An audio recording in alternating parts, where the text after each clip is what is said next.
Hello students, today we are going to discuss the analysis of certified copies for CA inter audit exam. तो students हमने कुछ past year के papers की certified copies का analysis किया है, जिसके बेसिस पे हमने ये कुछ की पॉइंट्स यहाँ पे इकट्ठे किए हैं कि आपको की आंसरिंग गाइडलाइन क्या है, यानी आंसर राइटिंग टिप्स क्या होनी चाहिए। जो पास्ट ईयर के जो स्टूडेंट्स हैं उनकी कॉपीज का सर्टिफाइड कॉपीज का हमने एनालिसिस किया है।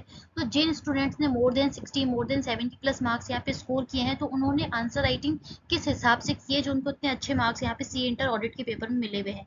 थियरी सब्जेक्ट होने के बावजूद उन्होंने 60 प्लस मार्क्स कैसे स्कोर किए, तो स्टूडेंट्स वो आपको देखना पड़ेगा। तो key points to focus on while answering your C inter audit paper. तो सबसे पहले आपको ध्यान में रखना है, begin your answer with the name and number of the relevant standards on auditing. यहाँ पे एसए हो, कारो का कोई क्लॉज हो, तो अपना जो आंसर है उसी से स्टार्ट कीजिए। उस एसए या कारो के क्लॉज को अंडरलाइन कीजिए, उसका नाम लिखिए, उसका नंबर लिखिए और उसके बाद अपना आंसर स्टार्ट कीजिए। नेक्स्ट आपको ध्यान रखना है, state the facts of the case. अगर केस सिनेरियो बेस्ड क्वेश्चन है तो उसमें आपको फैक्ट ऑफ द केस भी लिखना है। अब ये बोनस मार्क्स हैं, क्योंकि ये ऑलरेडी जो क्वेश्चन में दिया हुआ होता है उसी को आपको 1 से 2 लाइन में फैक्ट्स लिखने हैं।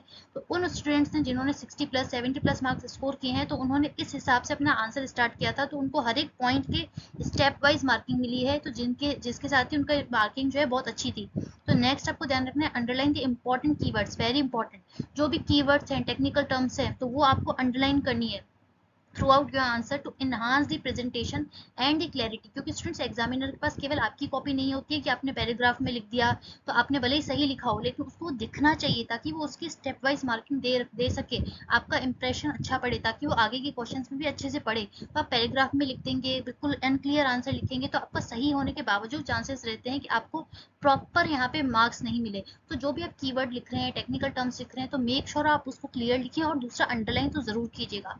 और next, maintain clear spacing. Again वही वाली चीज है, क्योंकि एग्जामिनर के पास केवल एक कॉपी नहीं होती है, वो मल्टीपल कॉपीज चेक करते हैं। तो आपको क्लियरली स्पेसिंग देके अपना आंसर लिखना है कि leave a line gap between the two distinct points, यानी 2 पॉइंट्स है तो बेटर रीडेबिलिटी के लिए, ताकि वो अच्छे से समझ पाए, ताकि स्टेप वाइज मार्किंग आपको अच्छे से मिल सके।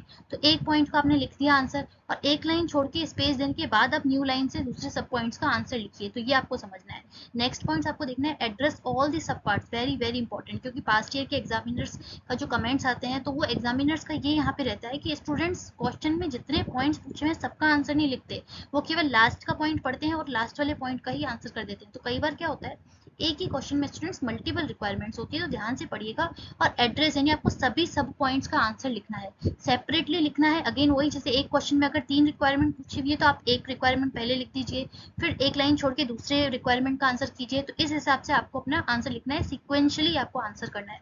और नेक्स्ट आपको लास्ट में ये देखना है कि conclude your answer, very very, conclusion के भी अलग से मार्क्स हैं। तो conclude your marks effectively with short and relevant conclusion. अब अगेन वही है, तो जैसे आप कंक्लूड कर रहे हैं, तो अगेन उसको आप इसको रिपीट कीजिए कि जैसा कि हमने स्टार्ट किया था कि एस ए के प्रोविजन के हिसाब से ये है, इसलिए इसका कंक्लूजन ये होगा, और फैक्ट ऑफ द केस से और उसका एस ए नंबर से उसको प्रॉपरली आप लिंक करने के बाद अपना आंसर कंक्लूड कीजिए। तो स्टूडेंट्स, ये था हमारा सर्टिफाइड कॉपीज के एनालिसिस के बेसिस पे आपको किस हिसाब से अपना सी इंटर ऑडिट का आंसर लिखना चाहिए, कैसे पेपर अटेम्प्ट करना चाहिए, किन किन चीज़ों का ध्यान में रखना चाहिए। तो आई होप आपके लिए ये वीडियो बेनिफिशियल रहा होगा। For more such content please like and subscribe our channel. Thank you so much.